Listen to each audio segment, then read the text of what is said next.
A ustedes, amigos, que visitan la web de En Perspectiva para escuchar o ver las notas del programa, los invitamos a sumarse como socios 3.0.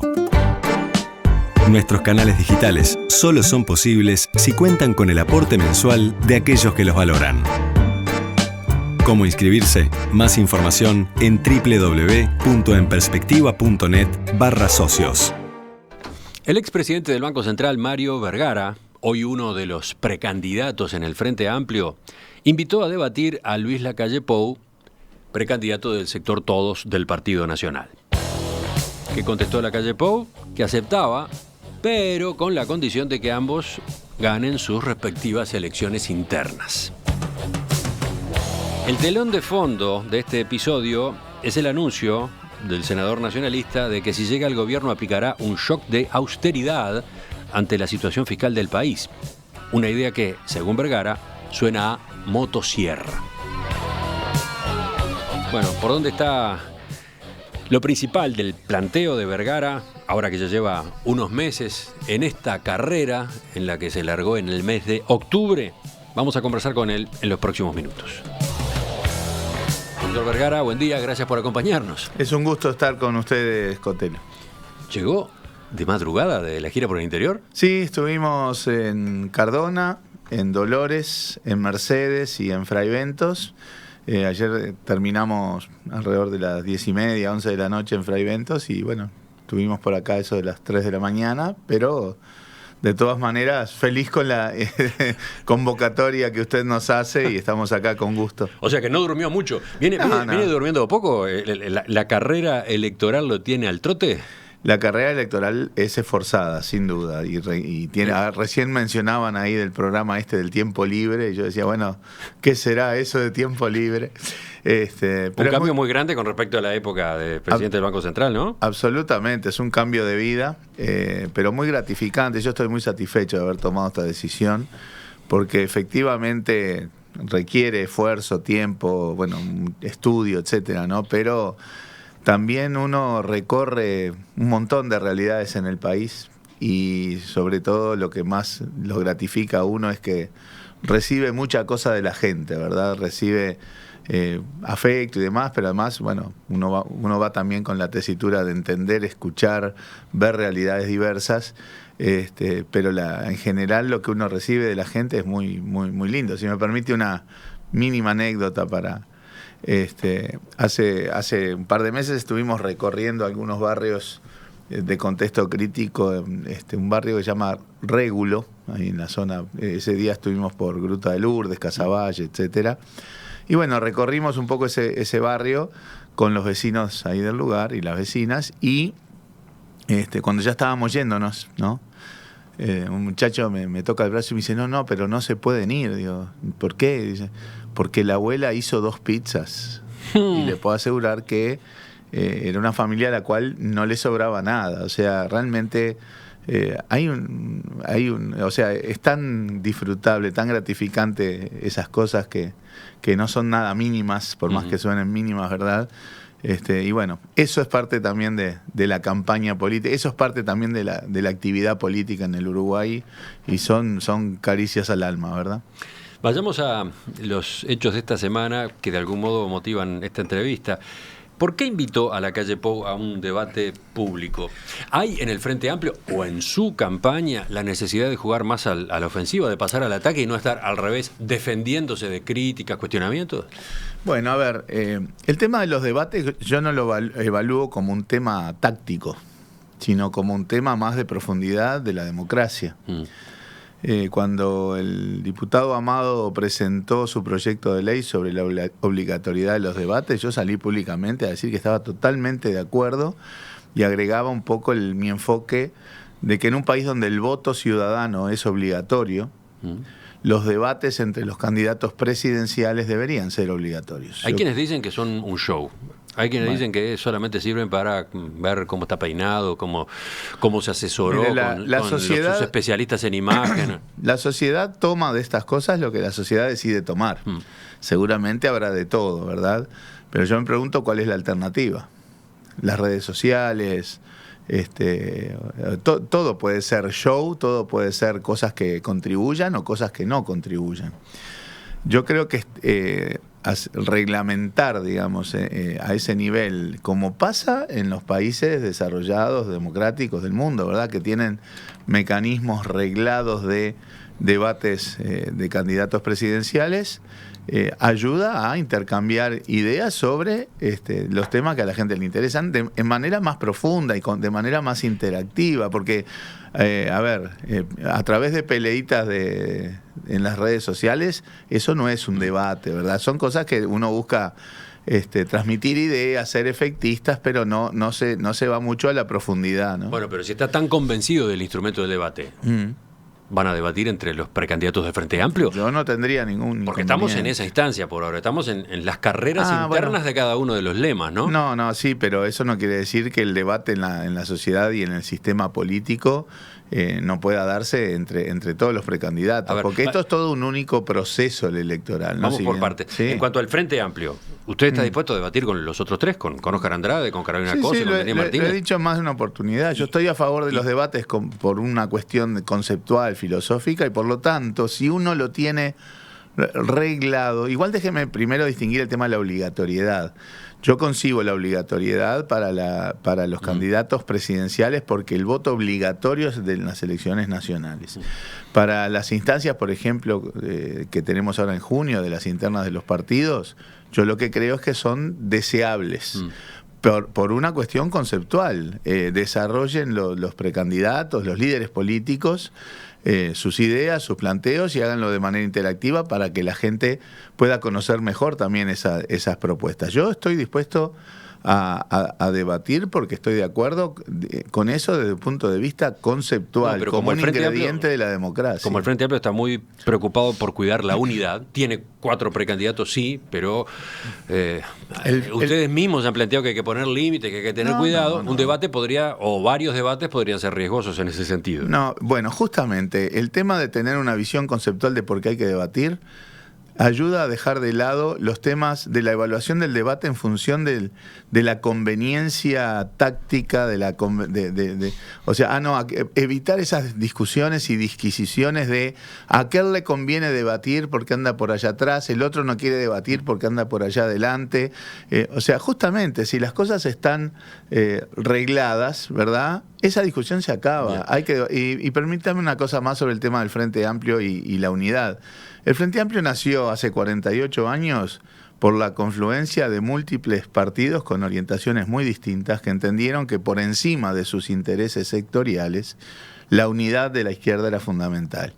Y eso se acuña la idea de la unidad en la diversidad que venimos proclamando hace 48 años. Por lo tanto, que haya una oferta, digamos, en la interna del Frente Amplio de múltiples precandidatos, no va en contra de la unidad ni mucho menos. Simplemente refleja de manera transparente, honesta políticamente, las distintas sensibilidades que existen dentro del Frente Amplio, y por lo tanto los debates reflejarán esas diversas sensibilidades. Por supuesto que un debate con los compañeros del Frente Amplio es simplemente manejar esas distintas sensibilidades, y un debate con precandidatos de otros partidos pueden tener otras connotaciones. Ya hablaremos entonces, ya veremos cómo organizamos algún debate de esos entre ustedes, los precandidatos. Con usted contamos, perfecto. Pero una cosa más, yo creo que tampoco hay por qué déjeme avanzar para el otro, ¿sí? ¿Por qué segmentar el proceso electoral y decir, bueno, ahora que debatan entre los precandidatos del mismo partido porque ahora hay internas? No, la discusión política y el debate político de ideas tiene que ser global, digamos. Bueno, ¿por qué invitó a la calle Pou a debatir? Bueno, lo de mi invitación es una cosa relativa, porque como bien usted relataba, hubo un proceso en el cual, a partir del planteamiento de la calle Pou sobre el shock de austeridad, yo planteaba, si alguien plantea una cuestión de shock, hablando de una situación fiscal que implica una reducción de órdenes de 900 millones de dólares en el gasto, sería saludable justamente en esta cuestión de dotar de contenidos y no solo de eslóganes a las cosas, que se explicara básicamente en qué estamos planteando, porque si la cuestión es de shock, es de un día para el otro que vamos a recortar 900 millones de dólares, expliquemos de qué estamos hablando. Vio la respuesta, ¿no? sí, pero No, sí no, pero los es el dos debate. somos Lo que digo candidatos. es que cuando yo, a partir de su referencia al shock de austeridad, es que, como usted bien dijo, yo dije, bueno, hay que explicar esto porque si no me suena un poco a motosierra, obviamente haciendo referencias a discusiones sobre estos temas que se hicieron en campañas anteriores. Y ahí es donde, bueno, la calle Pou lo que dice es, bueno, esto es para ver si levanta, no sé qué, si le damos perfil. Los temas hay que debatirlos seriamente. Y yo simplemente tomo el guante. Estoy completamente de acuerdo por lo que le dije antes, que los temas hay que debatirlos seriamente. Y para eso cuente conmigo, para eso hagamos un debate serio sobre los temas en profundidad. Y eso, o sea que si se quiere, mi invitación a debatir tiene bastante que ver con recoger el guante que el propio Lacalle Pou planteó de debatir seriamente los temas. Yo preguntaba si hay otra actitud, si esto es signo de otra actitud en el Frente Amplio o en su candidatura, la de no quedarse simplemente defendiendo al gobierno o defendiendo algunos aspectos de la gestión del gobierno de las críticas. Claro, pero nuevamente usted hace una evaluación desde una cosa táctica. Y usted yo dice vuelvo... que no. Bueno. No, yo no digo que no. Yo lo que digo es que primero está la cuestión conceptual de que los debates, algunos deberían ser obligatorios y todos deberían enriquecer el proceso y el sistema político. Lo cierto es que queda para después. Y bueno, tiene que darse una serie de condiciones, que él gane y que usted gane. La respuesta de Lacalle Pou, bueno, eso justamente es una forma de evaluar los debates por cuestiones tácticas, a ver si me conviene o no me conviene. A mí la respuesta me sonó más a acepto pero no acepto. Un poco, si me permite la caricatura, me hizo acordar aquella versión de Leo Maslía de la canción La Muralla de Quilapayún, que decía en un momento, bueno, decile que entre pero no lo dejes pasar, ¿no? O decirle que pase pero no lo dejes entrar. Bueno, a mí me sonó un poco esa respuesta, pero bueno. ¿Por qué? ¿Porque usted no va a ganar la interna? Vuelvo a decir, no, pero porque hay que esperar 5 meses para hacer un debate si estamos discutiendo ahora estos temas. Hagámoslo ahora, pero en todo caso, sigo a la orden, ¿sí? Para cuando él y los otros candidatos, ¿verdad? Estén en condiciones y dispuestos a hacerlo, cuenten conmigo porque, reitero, yo no voy a estar especulando si me conviene, no me conviene, en qué momento y con quién. Yo creo que los debates hay que hacerlos porque el sistema político se fortalece de esa manera y que se beneficia, en vez de especular a quién beneficia el debate en términos de candidatos, hay que ver que la que se beneficia es la ciudadanía. ¿Podría ser un debate entre usted y la economista Susana Arbeleche, asesora? Bueno, yo creo que estamos... Si la economía... Yo debato en general con cualquiera, ¿verdad? Pero estamos hablando de temas de precandidaturas, ¿no? Está bien, pero... Usted es economista, ella es economista. No, bueno, pero es otro tipo de discusión, porque yo creo que lo que la ciudadanía tiene que hacer es informarse de las propuestas de los precandidatos. De llegar a un punto medio, a ver si podemos conseguir un debate en torno a estos asuntos. Entonces, capaz que trabaje de productor. Capaz que Lacalle Pou no acepta debatir con usted, pero Arbeleche sí. Bueno, vuelvo a decir, yo creo que ahí sí la equiparar el tema de que los precandidatos son los que tienen que mostrarse en los debates. Yo no tengo problema en debatir con quien sea. Lo que voy es que hay un escalón sobre la base del cual la ciudadanía tiene que ¿Con Arbeleche sí o no? Yo no tengo problema en debatir con nadie, reitero, pero creo que lo que la ciudadanía quiere y lo que yo estoy argumentando es el debate entre los precandidatos. Doctor Vergara, Lacalle Pou habló de shock de austeridad y usted trajo a colación el término motosierra, lo que remite a su vez a la campaña de 2009, a algunas expresiones del candidato Luis Alberto Lacalle Herrera. Sí. ¿Por qué hizo esa asociación? Bueno, porque de lo que justamente era el mismo sentido, creo yo, ¿no? De tener una política de shock de recorte de gasto. Quizá la palabra austeridad suavice un poco eso, pero es de eso un poco de lo que se está planteando, porque me imagino que el planteo era para dar una supuesta solución a la necesidad de reducir el déficit fiscal que compartimos completamente.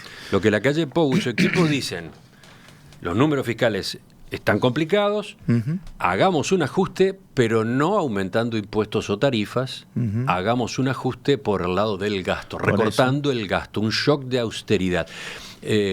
¿Para usted hay otra alternativa?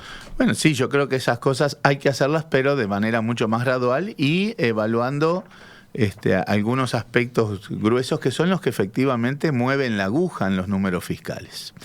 ¿Qué quiero decir con esto? Acá puede haber cosas simbólicas, ¿verdad? Y habrá un montón de aspectos de generar más eficiencia en la gestión de gasto, pero hay cosas que de lo que estamos hablando acá, que es de la resolución financiera del déficit, no mueven mucho la aguja, ¿verdad? A veces uno puede hablar simpáticamente de bajar autos, bajar celulares, bajar cosas que en algunos lados puede estar bien, en otros puede complicar, pero eso no va a mover ni un ápice los números fiscales. Y por lo tanto usted supone que en realidad el recorte del gasto va a ir, no, va a tener que ir por qué otro lado. Yo como no quiero suponer es que pregunto a ver si vamos a hacer un shock de recorte de gasto, y de lo que estamos hablando es de órdenes de 900 millones de dólares. Me parece razonable que la ciudadanía se pregunte cómo va a ser ese recorte de shock, porque otra cosa es ir desarrollando aspectos de manera más gradual. Esa es la diferencia con lo que hemos siempre discutido sobre los temas de los ajustes fiscales, ¿no? No solamente que en el pasado los ajustes fiscales tenían magnitudes mucho más altas, porque hoy se habla de bajar el déficit de 1,5 puntos del producto. Reitero, darle dimensión a la cosa. 1,5 puntos suena poquito, pero son 900 millones de dólares. Y en los ajustes fiscales en el pasado esa magnitud era 3, 4 veces más grande, pero además se daban en situaciones críticas, en situaciones de crisis, y por lo tanto eran ajustes de shock, digamos, ajustes drásticos, inmediatos, eran grandes y de shock. Y yo creo que nosotros no estamos en una situación de crisis, estamos en una situación... Ahí está, ese es el diagnóstico que hay que discutir. Claro. Porque desde la oposición se entiende que sí, que los números fiscales tal cual están, hoy comprometen, por ejemplo, la competitividad, hoy comprometen las posibilidades de producción, ni que hablar que están pesando mucho en cuanto a impuestos en el bolsillo de la gente, etcétera, etcétera. Bien, yo creo que la situación fiscal es preocupante y lo hemos dicho, no ahora, hace más, no sé, como 2 años que tanto desde el Ministerio de Economía como nosotros veníamos planteando la necesidad de la reducción del déficit.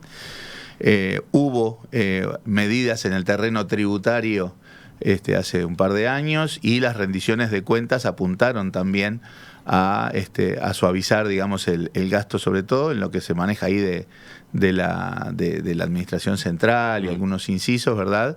Y que eso en general ha sido un resultado razonable. Pero primero, yo creo que nadie puede plantear que estamos en el medio de una crisis. Los ajustes fiscales se dieron en el 82, en el 90, en el 2002. Me parece que la situación actual es incomparable con la de una crisis, lo cual no quiere decir, reitero, porque el gobierno ha sido quizás el primero en plantearlo, de que la situación fiscal preocupa para evitar un incremento mayor del endeudamiento público. En síntesis, para resumir lo que usted ha estado señalando hasta ahora. Primero, usted dice, sí, los números del déficit no son buenos. 2, no configuran una crisis. Exacto. 3, no hay por qué adoptar medidas drásticas. Usted dice que se puede trabajar en esta materia por el camino del gradualismo, porque eso es justamente lo que la calle Pou rechaza. Es que las crisis no permiten gradualismo porque uno está en el medio de una crisis, pero por ejemplo, la variable relevante que sintetiza la problemática fiscal tiene que ver con la deuda pública, cómo se relaciona la deuda pública con el producto. Cuando el Frente empezó a gobernar, eso estaba arriba del 100%. Hoy está en el 65%. O sea, que es un número internacionalmente manejable, digamos. Pero lo que sí hay que reconocer es que la reducción de esa relación entre deuda y producto había sido mayor. Estábamos en órdenes, no me acuerdo bien, del 50%, y que en los últimos años ha subido justamente porque el déficit fiscal está más alto de lo deseable. Pero eso no quiere decir que no tengamos márgenes para tener un poco de tiempo para ir haciendo converger el déficit a un nivel menor y evitar entonces la suba más sistemática del endeudamiento. Por eso es que creemos, porque no es saludable, en ninguna actividad prácticamente, no es saludable hacer las cosas de shock, porque eso también afecta al desempeño económico, ¿verdad? Pegar un un hachazo en algunas cuestiones del proceso económico, altera, perturba, y el crecimiento es una variable importante en todo esto. Entonces, yo coincido en que la situación fiscal es preocupante. Pero se han tomado medidas, y Sí. yo lo que sí voy a decir y reconocer es que el resultado global fiscal no ha mejorado. Entonces, ese es un punto que tenemos que... Entonces, el asunto es ver qué es lo que está pasando ahí. Y el tema es que, como A eso decía, voy. hubo una adecuación por el lado tributario hace un par de años. Hay Hablemos- recortes de gasto en las rendiciones de cuentas apuntando a la reducción del déficit, pero el déficit... ¿Por qué? Porque hay un cúmulo muy importante, o que tiene un peso muy importante en el gasto público. El gasto público social es el 75% del del gasto público, y que tiene un componente de rigidez muy grande. Vayamos a eso. Bien. Estamos hablando de un déficit fiscal alto. Hoy estamos en 4% del PBI. Sí, los números, Pero- claro, indican un 2,7, Sí. pero eso tiene un efecto que es por única vez, que tiene que ver con el ingreso del dinero derivado de la ley de los cincuentones. El déficit fiscal real es 4% del PBI. Y en realidad todavía podría agregársele otro factor, según comentaba Pablo Rosselli de Deloitte hace unos días. En realidad el déficit fiscal es 4,2. ¿Por qué? Yo me manejo con las Porque en cifras oficiales, 2018 las cuentas públicas mejoraron transitoriamente porque el Fondo de Estabilidad Energética transfirió recursos a rentas generales por unas 0,2 del PBI. Hubo un efecto puntual, así que podría decirse incluso que el déficit es 4,2% del PBI. Qué necesidad de ensuciar un poquito el número, ¿no? Hablemos de lo que dan las cifras oficiales. Estamos en órdenes de 2,7, pero sí ajustando por lo que se ha dado por el tema de los cincuentones, rondamos el 4, y creo que eso es lo grueso que hay que tener en mente. Y Pablo decía, el déficit fiscal actual de Uruguay es insostenible en una perspectiva de mediano plazo. Estamos de acuerdo. Salvo que un shock externo favorable nos permita una aceleración importante de la actividad económica y una mejora automática de la recaudación de impuestos, el próximo gobierno deberá tomar medidas de ajuste. Esto ya lo hemos conversado infinidad de veces, Sí. ¿no, Cotelo? Discutir si hay que hacer un ajuste y qué significa un ajuste. Nosotros hemos planteado, no de ahora, esto no es una discusión que nace en la campaña política, ¿verdad? Hace 2 años que venimos conversando estas cosas, que hay que hacer una adecuación fiscal sin duda, porque efectivamente no se puede sostener un déficit de 4 puntos del producto por más que haya una aceleración económica. Porque la aceleración económica que hay que plantearse para de quedarse tranquilo sin hacer nada, son ritmos de crecimiento absolutamente imposibles de imaginar. La adecuación fiscal hay que hacerla, no podemos estar muchos años con un 4% del PBI hacia adelante, porque va a seguir subiendo la deuda y todos queremos evitar eso. O sea que básicamente, más allá de matices, nosotros compartimos esa necesidad. Pero si el camino no es el shock, si el camino es la gradualidad, vamos a mirar lo que ha ocurrido hasta ahora. Este gobierno que usted integró, el equipo económico del que usted formó parte, fue manejando esta situación.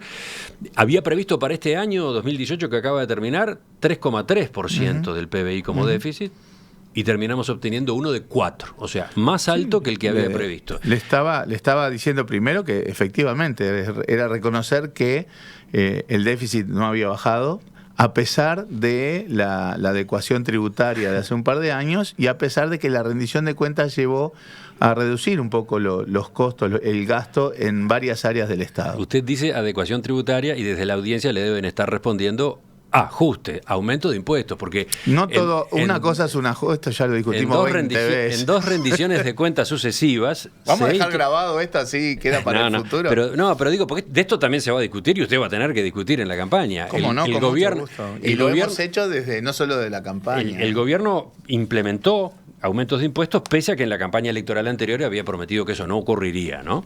Entonces, se implementaron aumentos de impuestos y sin embargo, el déficit fiscal, en vez de bajar, creció. El déficit fue más alto de lo que se había programado. Estaba tratando de llegar a alguna idea de interpretación, de explicación de ese proceso, ¿verdad?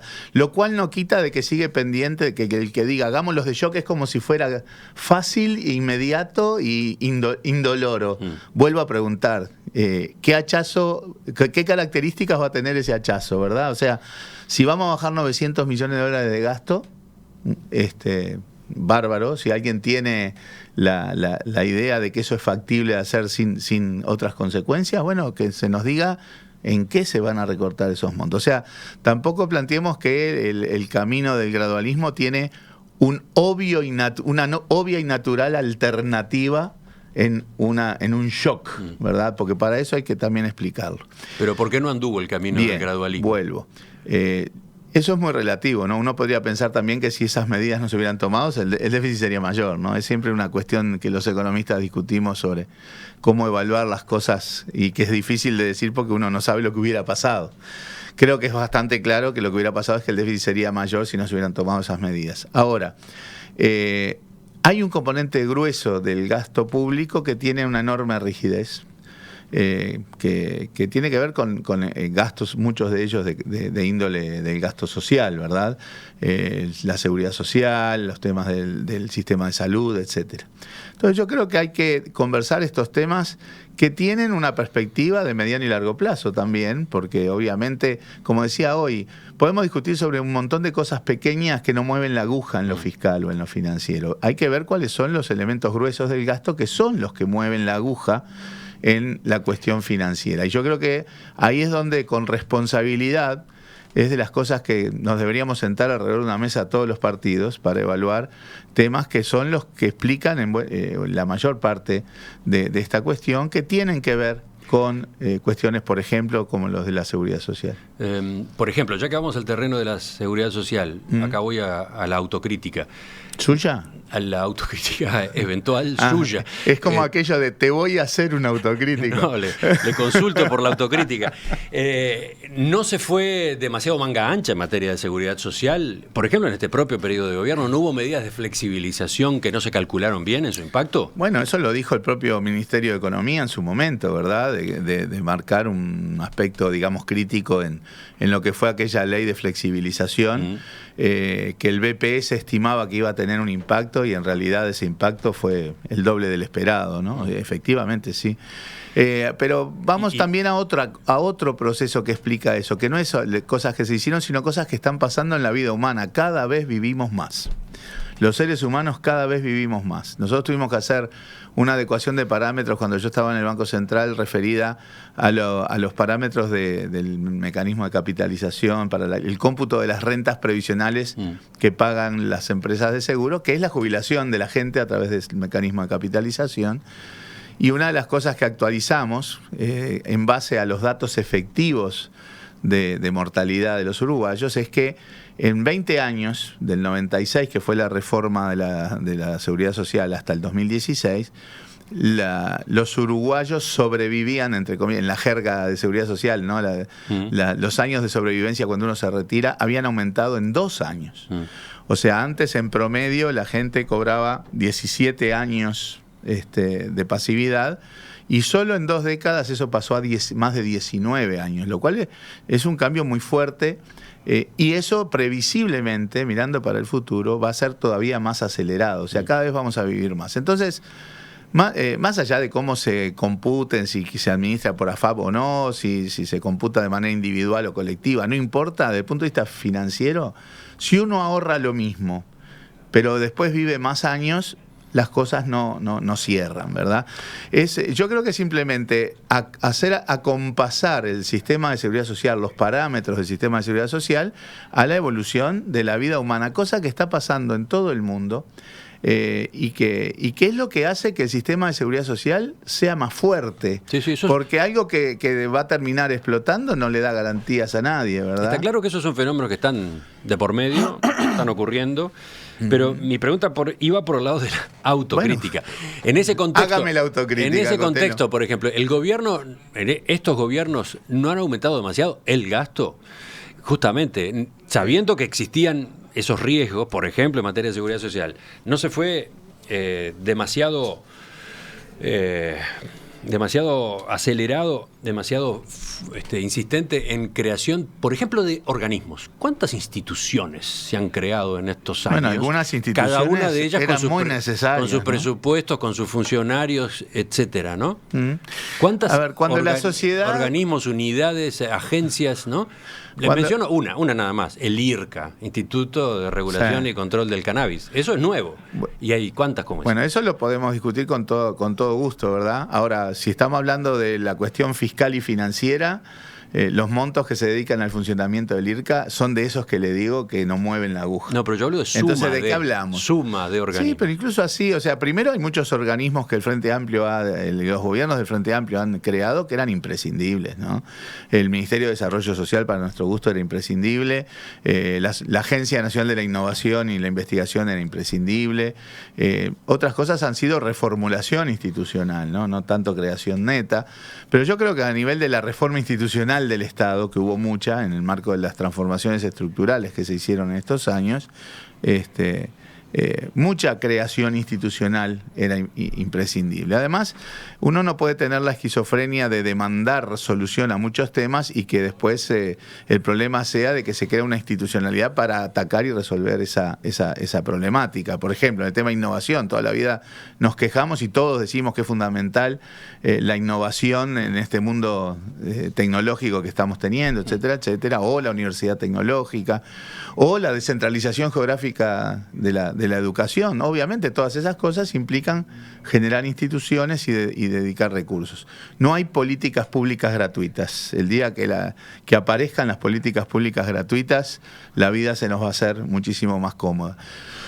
Vuelvo al tema de las cosas que mueven la aguja en el terreno fiscal.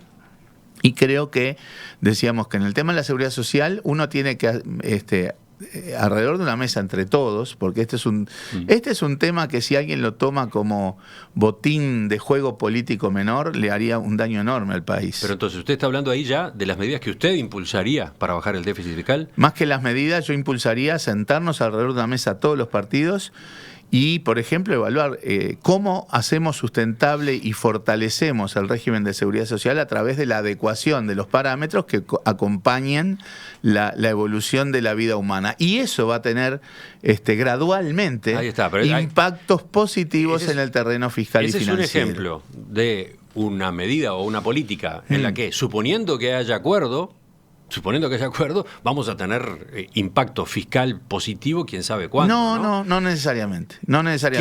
¿Qué otras medidas adoptaría, si usted fuera presidente, para tener resultados más o menos cercanos? Bueno, reitero, depende cómo se diseñe eso y a qué acuerdo se llegue. Ahí puede haber impactos más rápidos de lo que usted piensa, porque estas son las cosas gruesas del gasto público, del déficit, ¿verdad? Que si uno mueve algo de eso, en realidad el impacto financiero puede ser grande. ¿Pero qué otras maneja usted? Bueno, yo creo que hay que perseverar en la búsqueda de eficiencia en un montón de actividades que puedan reducir, pero ahí son muchas cosas pequeñas que cada una por sí solo impacta bastante poco. Entonces, por eso digo que hay que ir a los o sea... Pero si usted asume que el déficit está en 4% del PBI, ¿qué hace? Bueno, yo creo que una cuestión de primera hora es sentarnos a hablar del tema de la seguridad social que involucra al régimen general, que involucra la caja militar, que involucra otras cajas también, porque a ver... Pero usted puede ser presidente ya que le gusta un año, que sea 2 crítico, años con 4% del PBI como déficit. Hay cosas que se pueden ir reduciendo, pero lo importante a la larga es, primero espero que cuando lleguemos al cuarto gobierno del Frente Amplio ya haya una mejora en este sentido. Pero además, usted me corta y con la edad que va pasando se me entrevean los cables. Hay que ver las cosas gruesas del asunto que son las que mueven realmente el resultado. Podemos discutir infinidad de otras pequeñas cosas. Pero no solo una. Esa es la más gruesa, No, por ejemplo, a ver, ahora me acordé, es que ahora que le vi el corte de pelo me acordé. La caja militar, yo tengo mucha insatisfacción con lo que ha sido, lo que se ha llamado ahora la reforma de la caja militar. creo que no cumple con los objetivos que, entre otras cosas, tienen también en el terreno financiero. O sea, quiero pensar que no estamos convencidos que hemos hecho una reforma de la caja militar, ni mucho menos.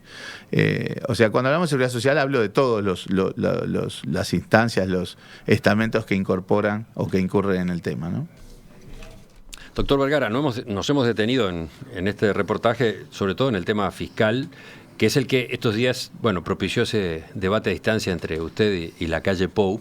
Ojalá hubiera propiciado un debate. Bueno. Está solo en propuesta de debate. Déficit fiscal. No es un tema menor, ¿no? No es un tema menor porque un déficit alto implica que hay que contraer más deuda para financiarlo y pagar los intereses correspondientes. Así lo hemos dicho. Aumentar impuestos, ¿no? Ninguna de las dos salidas es sana para el país. No es sana para la gente. Sano corregir la situación, lo que no es fácil, no es tan sencillo. No es decir, voy a pegar un hachazo y chao. No, simplemente lo menciono porque estamos hablando de un tema, entre comillas, técnico, árido, pero que es importante, ¿no? Tiene su relevancia en el funcionamiento de la sociedad, en el bolsillo de la gente, en las posibilidades de empleo. Claro. Entonces, usted hablaba de cómo encararlo y desde la audiencia aparece la pregunta obvia también. Uh-huh. Si usted acaba de salir del gobierno, ¿por qué estas medidas no se aplican ahora? ¿No? Bueno, uno trabajaba en un área específica del gobierno, porque a veces decía, como estás en el gobierno, yo me hago cargo y responsable de todo lo que hace el gobierno del Frente Amplio. Uh-huh. Pero tampoco que la gente diga, bueno, si estabas en el gobierno sos el culpable de lo que pasa en todas las áreas del gobierno. Me parece que ese es un razonamiento que no cabe. Hay cosas que se hicieron bien, hay cosas que se podían haber hecho mejor, hay cosas que no se pudieron avanzar, pero también hay cosas que van cambiando en la vida real. Que la gente viva más no es culpa del Frente Amplio, es más, es una buena noticia para la gente. Es una buena noticia que estemos cada vez más años en mejores condiciones, y eso le pasa a todos los países del mundo con todas las orientaciones de gobierno del mundo, ¿no? Pero yo quiero una cosita más. Hay que volver a entender que los recortes de gasto público drásticos también afectan muy negativamente la producción. ¿Qué se hacía en el pasado? En el pasado, cuando había que recortar, se pegaba un hachazo en las inversiones públicas. Y eso generó un déficit enorme de infraestructura que ahora se están recuperando. Ahora, si un día estamos bien, invertimos. Al día siguiente estamos mal, dejamos de invertir. Esos procesos a la larga son más negativos. Para terminar, decía que tenía otra pregunta, que es la siguiente. Este debate sobre las cuentas públicas es importante, es inevitable. Es sano. Sano. Pero en realidad hace falta una discusión más profunda, ¿no? ¿Qué modelo de país promueve cada aspirante a la presidencia de la República? ¿Qué rumbo se va a impulsar desde el Estado para que Uruguay salga de estos niveles bajos de crecimiento que estamos teniendo últimamente? Es cierto, hemos seguido creciendo, pero estamos con niveles bajos de crecimiento para lo que es la comparación con el mundo desarrollado, ¿no? No es tan así. Entonces, ¿qué rumbo se va a impulsar desde el Estado para que el país se desarrolle de manera fuerte y sostenible, y de esa manera incluso los números fiscales se acomoden, ¿no? ¿Qué está proponiendo usted en ese sentido? Bueno, en primer lugar, permítame hacer un panorama un poco más estructural, o por lo menos de mediano plazo. Uruguay lleva 15 años seguidos creciendo, sí. Creció muy fuerte durante una década, 10, 12 años, y ahora seguimos creciendo a una tasa menor, que es 2%. En el marco de un enfriamiento global y de una situación regional horrible.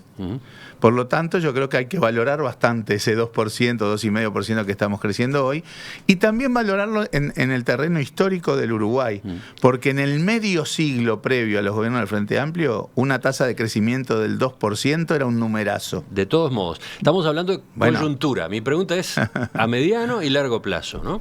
No es coyuntura, le estoy dando un panorama de 50 años. Bueno, está Tiene coyunturas largas, Gotelo. No, estábamos hablando de la coyuntura de los números de estos años. Bueno, eso es lo que habló usted. Usted permítame dar mi perspectiva para enmarcar, porque usted da un marco, ¿verdad? Sí. Y yo simplemente digo, yo quizás tengo otro marco. Yo quiero hablar del futuro. Sí, muy bien. Ahí llegaremos.